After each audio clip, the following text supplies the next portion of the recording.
Hidaya nikatumia 140,000. Aliniambia bro, mimi naomba niweke kwenye channel yangu. Cost wengi wanaenda Nairobi lakini wananyonywa wanatupwa. Kwa nini wanatufanya sisi kama mafala wao? Nilirekebisha kwa miezi 3. Sisi ambao tulikuwa tuko kwa Escobar tulihama. Creativity ilikuwa mzuri. Sasa hii kufanya collab na Susumila ni rahisi. Amosco ameba chorus peke yake bana. Kimtongoza mwanamke uaga unatoboka. Kuna mwingine nilimwambia juzi tengeneza kamba yako. Hivi ile Wachawi International inahusika hapo ama? Hati wale watu walirecord baadaye wakafuta verse zao wakarekodi tena. Alikuwa Omidimpo zawe kwa hiyo move. Sasa Joho alikuwa na kitu kimoja.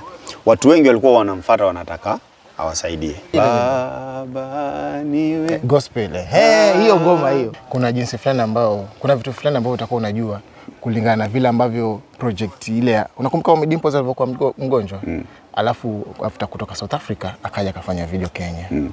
Ile alikuwa kuna sauti fulani za ngoma ni Omidimpo lakini kuna kama sauti za Christian Bella. Inaitwa jina Baba niwe gospel. Hiyo ngoma hiyo. Najua kabisa wewe utakuwa unajua vitu kadhaa kuhusiana na the making. Hebu tupe highlights kidogo. Video sisi ndo tulipewa hilo jukumu la kujaribu kumregesha Omi. So tulimfanyia video kama 4 nadhani. Kuna ile ngoma alifanya na Mana FA, Redson.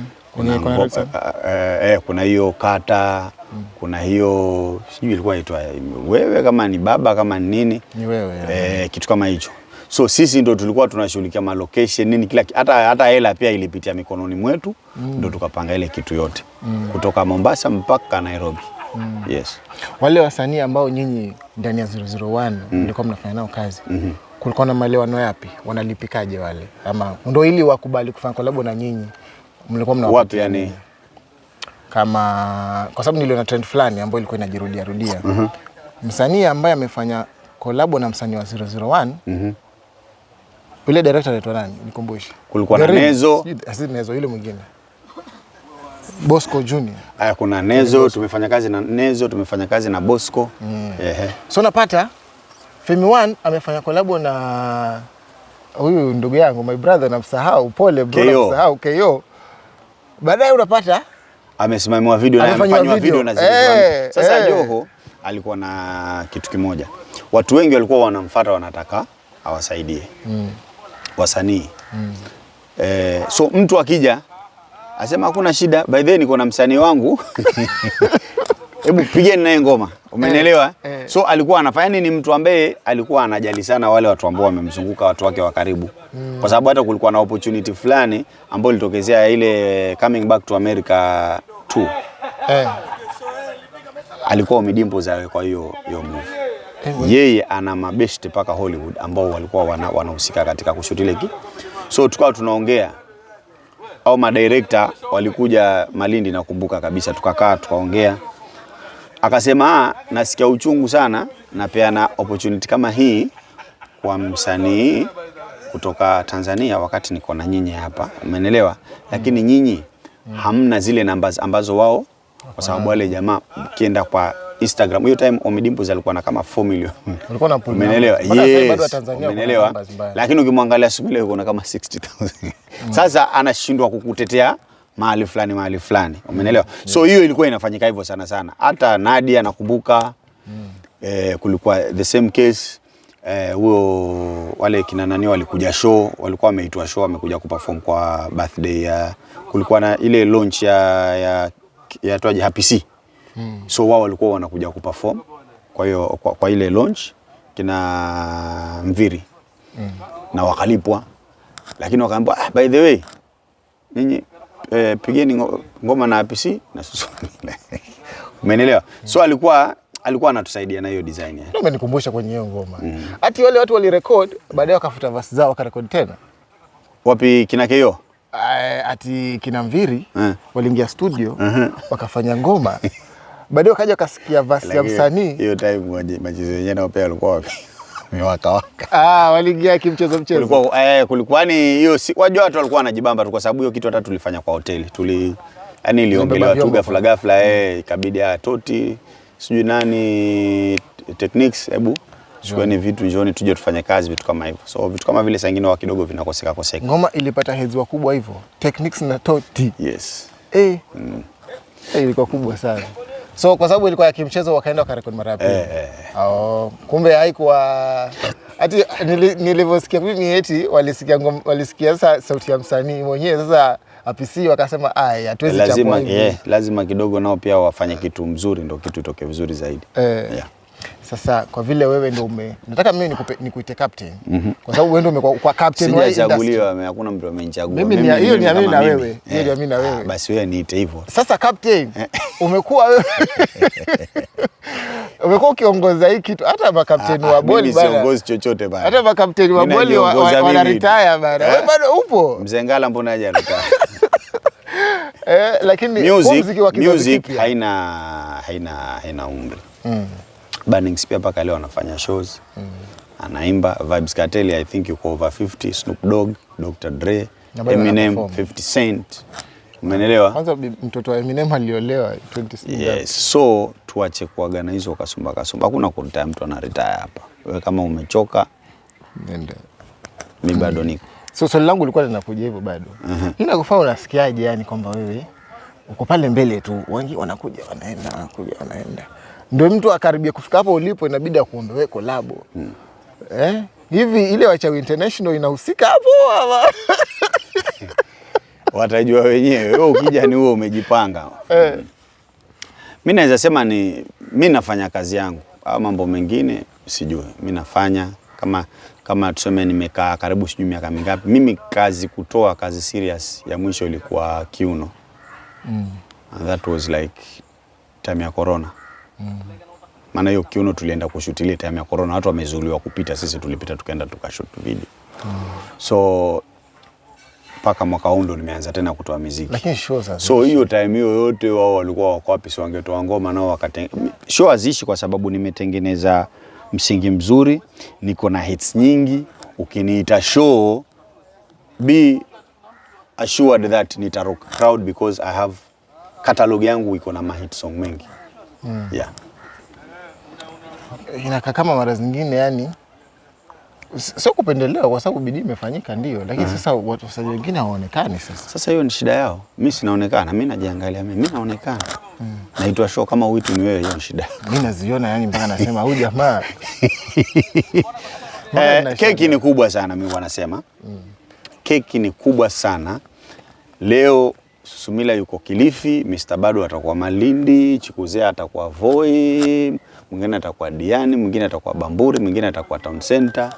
Na life inaendelea. So kila mtu ana nafasi na sio mimi peke yangu nitaitwa leo Kilifi, kesho Kilifi, kesho kutwa Kilifi. Na sitaitwa show leo hapa Kilifi, kesho ati leo hii tena kwa Malindi hakuna msanii mwingine yotakikana na ngojea mimi nimalize show kesho kutwa niende huko, itakuwa ni uongo. So ni watu wafanye kazi, kila mtu atakula.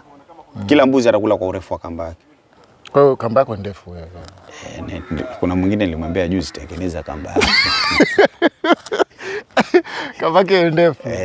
Lakini ukilalamika kuhusu mimi utaumia kwa sababu mimi kamba yangu ni kubwa, network yangu ni kubwa na kazi ambayo ninafanya inaonekana na vitu kama hivyo. Na sipigii mtu simu nikamwambia nataka show ama naona kuna show bana. Naweza pata nafasi hapa. People just call me out of nowhere. Hakuna mtu waga tumepangana naye. Susumila skizi amechange, hajakuwa yule wa 2016 ama 2017 kwa sababu projects ambazo unafanya sasa hivi hata hizi zile ambazo unafanya tena hazina ukubwa ule wa pale kitambo. Unaambiwa ndio ile hudumu kwenye industry lazima uchange na industry. So hii ni moja kati ya zile changes. Mimi nitasema kitu kimoja.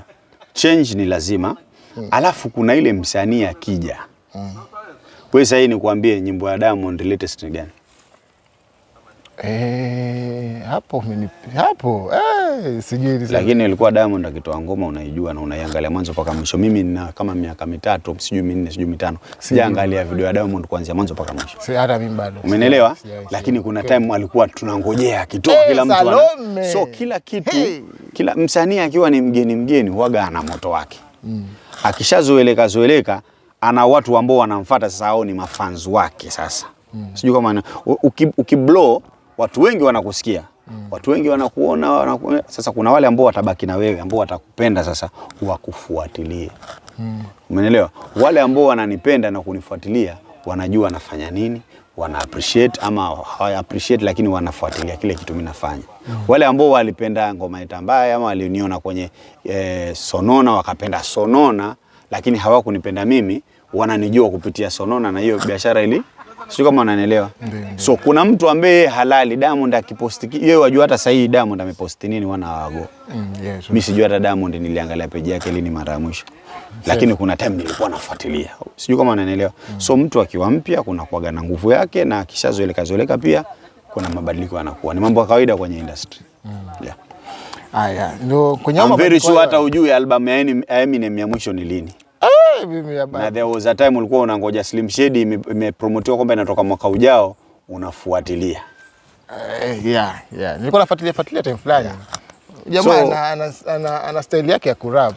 Nduru yani ni kama yani anataka kupiga, lakini kuna time Lil Wayne was all over. Sasa hata lakini ukifuatilia ukiangalia Lil Wayne anapiga matua, anajaza ma stadium na vitu kama hivyo. Sio kama unanielewa. So music iko hivyo. So maybe wale watu wanaongeaga huko nje ni watu ambao hawa understand music ndio wanaongea. Yeah. So sasa hii inaonekana kama ume retreat kidogo. Kwa sababu unajua game ama kama industry nyingine yote ile kuna ushindani fulani. Lakini sasa hii mimi ninavyo interpret mimi ni kama ume retreat kiasi, unafanya muziki nyumbani. Unafanya kazi na ndugu yako, na baadaye niwaambiwa mmenunua shamba pamoja yule pale na split. Ati jamaa na eka zake hapa, si ndio hapo sasa ma real estate ya. Umejenga huku, nyumba zinaangaliana. Ni kweli? Ndio ma real estate yao nimekwambia, tunaendelea na mabiashara. Sasa kwa sababu sasa biashara imekuwa ni ya nyumbani zaidi. Tunatarajia kwamba sasa unavuta nguvu ndio uje uanze tena makolabo yale makubwa international. Mimi nitakwambia kitu kimoja. Ama unaenda na flow? Mimi nitakwambia kitu kimoja. Mtu ambaye anatafuta na mtu ambaye amepata ni watu wawili tofauti na nguvu ziko tofauti. Ukimtongoza mwanamke uaga unatoboka sana, lakini ukishamchukua ukimweka, ukimuoa, ukimzalisha mtoto mmoja wawili kidogo huwa kidogo. Sijui kama unanielewa. So siwezi nikashindana na mtu ambaye yuatafuta fan base. Mimi niko na fan base, niko na network, niko watu yani mtu akinitaka mimi show hata leo saa 2 usiku mtu akinitaka show ananipata. Kuna mtu paka waanze kumtafuta nini na nini, umeelewa? So mimi network yangu tayari iko. So sina haja ya kufanya kuweka input kubwa sana. Sijui kama unanielewa. Yes. So tuongee kuhusu Magulumasha sasa. Uko kwenye remix wewe. Yes. Pale ndani ile nyimbo mimi nimeisikiliza leo usiku. Si kwa nia ya kuuliza maswali, lakini nimerealize kwamba kumbe mwenye song Amosko amemba chorus peke yake bana. Hiyo ni sawa kweli, because mimi sijui, sisemi kwamba ni vibaya. Si kuna ile original na original amepiga mwenyewe, amecover kila kitu. Hii ameweka vichwa. Kwa sababu gani? Pia anataka mziki wake usonge na jina lake lisonge. So yeye ameweka chorus. So kama una lazima watakaomsikia akiimba sana kasikize ile original version. Si original version iko bana. Na amecover mwenyewe kuanzia mwanzo mpaka mwisho. Nenda kasikize hiyo. Kulikuwa na urahisi gani kwenye wewe kuingia kwenye hiyo remix? Tuseme ni mtu wa nyumbani, familia. So ni ile tu kwamba Amos walikuwa wasema mweke verse hapa. Ama ananiambia tu mwenyewe bro na ile ngoma hapa naifanya remix, ungeniwekea verse ingekuwa poa. Hivyo tu. Yeah. Sasa hii kufanya collab na Susumila ni rahisi. Inategemea. Kuna watu wananitafuta kweli. Mbona wao wanakutafuta sana na Amos kaja kutafuta sana bro? Kwa sababu tuko pale nyumbani, familia. Inabidi mtu awe ana record pale nyumbani sana. Inategemea, kuna watu wana record pale nyumbani na bado hawapati collab. Sasa si ndio niambie sasa familia. Familia. Ndio ili mtu awe familia anafaa fanyaje? Wewe njoo tutajua tutakukaribisha ama tukukaribisha. Pitishe tu. Tutajua tutakukaribisha kama familia ama utakuja kama mteja. Okay. Yeah. So kutoka saa hii kwa sababu tayari ushasema kwamba huenda tukapata kolabo na nani? Jamaa fulani wa Kongo kule, Fally Ipupa.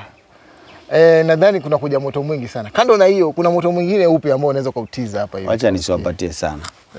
But I think August kuna ngoma inaitwa na video yake ambao naenda kushoot this weekend.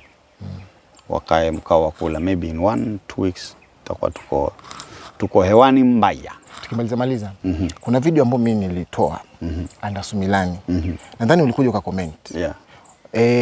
Kwa sasa ile ilikuwa comment fupi.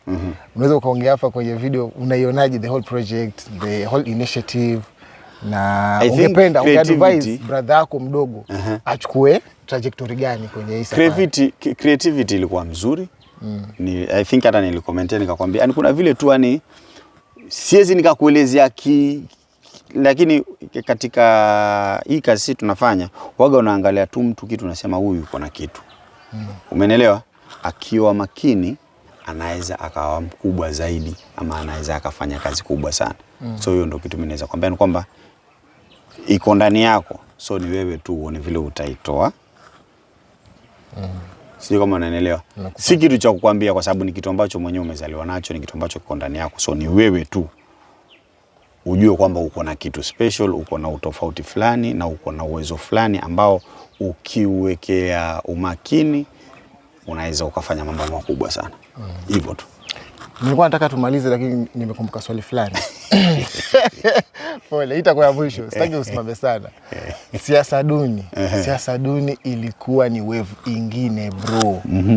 Yani 27 yes. Ilikuja hiyo, iliteka kila mtu. Sisi ambao tulikuwa tuko kwa Escobar tulihama. Hapo sasa ndio nilisema nilikuwa mdogo, nilikuwa sichangi chochote kwenye industry. Nilikuwa nasikiliza tu. Lakini yani ile uliandika tu kama ngoma nyingine ile ama ndio Wachawi International ilikuwa inaanza? Ile ngoma nilirekebisha kwa miezi 3. Yani nilirekodi ile nyimbo kwanza mwanzo mpaka mwisho. Sasa nikienda kulikuwa kuja Olympic Mombasa, ilikuwa I think ilifanyika kama si Mombasa Golf ama Mangina, I think ilikuwa Mombasa Golf Club I think.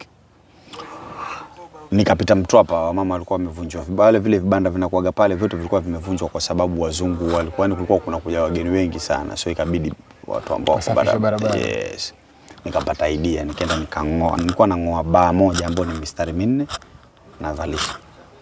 Naenda kidogo nimezurura nimesikia kitu fulani, naenda natoa naeka kile kitu. So by the time hiyo miezi 3 inaisha, vile nyimbo ilivyokuwa mwanzo ni tofauti kabisa na vile imekuwa sahihi. So naweza sema ni kitu ambacho nilikiandika kwa umakini na kilikuwa na inspiration nyingi sana, na ni kitu ambacho kilikuwa na uhalisia na kilikuwa kimeendana na ule wakati, ndio maana watu wakakipenda. Ilikuwa na versions ngapi ile nyimbo? Zile ambazo zilitoka ambazo zilisikika? Zile ambazo ilikuwa version 2 ambazo tulibadilisha chorus. Kuna watumwa na mafala. Kwa nini wanatufanya sisi kama watumwa wao? Hiyo ikaenda kwa radio. Alafu hii ambayo ilikuwa kwa street ilikuwa ni kwa nini wanatufanya sisi kama mafala wao? Ilikuwa ni ya radio, ingine ya street. Yes. Lakini kama pia 2013 ilikuja tena hiyo nyimbo. Ulifanyaje? Ile nyimbo inakuaga tu na nguvu yake. Kwa sababu ulifanya media tour 2013. Nilifanya hata video. Sijui nani alitoa YouTube na sio nikitafuta. Sijashughulika. But nilifanya video after 10 years I think. Ilikuwa ni 10 years ama ni 5 years. Nilifanya video 2013. Alafu nakumbuka nilikuwa form 1 St George's. Nikakuona KBC pale homegrown. Unahojiwa na yule dada pale. Kupromote I think the video. Nilikuwa nimeenda kupromote the video I think. Lakini wasanii kuna nyingine ilikuwa nasema na try kuzirelate. Kwa sababu wasanii wetu wa Coast Nairobi wanaenda lakini hatukai sana, tunarudi. Tunaenda tunakaa lakini sijui kama ni wewe ama nani alisema wa Coast wengi wanaenda Nairobi lakini wananyonywa wanatupwa. Kidis alienda akarudi.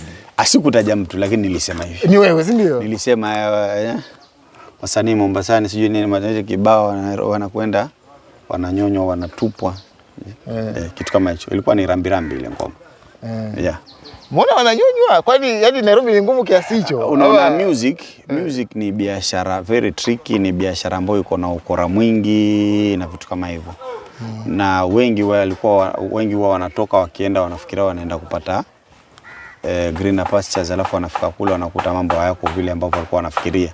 Lakini kwa mtu kama mimi ambaye nimekaa hapa I am coast based, I've been making money, been earning my living through music bila matatizo yoyote na naendelea. So it was just ilikuwa na wachokora kidogo wale watu ambao wanafikiria Nairobi ndio kila kitu. Kide ilishutiwa na One Montage. Yes. akaeka kwenye channel yake. Yes. Ilikuwa video ni yeye ndo amekuja na idea. Hayo maelewano hayo sijui kwa sababu ile ngoma ni ya Dazzler.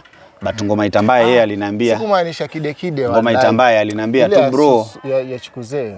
Ngoma itambaye aliniambia bro mimi naomba niweke kwenye channel yangu. Mimi sikuwa na mind sana hizo time, nikamwambia haina shida. Hata ukiangalia Hidaya pia nilimpatia Rikibeko akaweka kwa channel yake. Ulikuwa umezilipia zile? Ngoma itambaye nilitumia 96,000. That's like 13 years ago. Haya. Hidaya nikatumia 140,000. Zile ndoko zikapata views. Yes. Sikuwa na mind sana. I don't know mimi nilikuwa na roho ya vipi. Kwa watu wengi sana walikuwa na naweza kuweka kwa YouTube channel yangu, hakuna shida weka. Mimi kile nilikuwa najali, nilikuwa tunataka muziki wangu uende and I was making wakati ule ilikuwa muziki ni kwenye radio na TV. Yes, yeah. So ukishacheza kwenye radio na TV ulikuwa uko sawa. Uko sawa, yeah. So sikuwa na mind sana. Yeah. Sawa. Bado tumemtaja Mungu wa ila zero yake mahali pema bana. Amen. Haya. Sasa hii nataka nipate tu nafasi wewe umalizie kama kuna swali lolote ama kitu chochote ambacho ungependa useme kwenye interview kabla hatujafinya upload.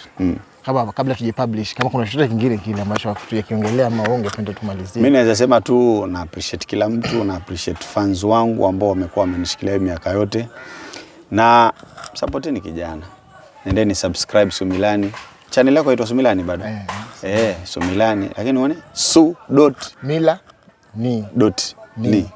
So ni Sumilani bado, lakini ile Mila nilikuwa nataka nipatie emphasis peke yake. Nendeni msubscribe. Na interview ndo kama hivyo ziko kibao sana, na I wish you all the best bro. Asante. Mimi na believe utapiga mkwanja mrefu sana kutokana na hii biashara. Susu mwenyewe kila kitu ni process tu. Kila kitu ni process. Safi. Thank you.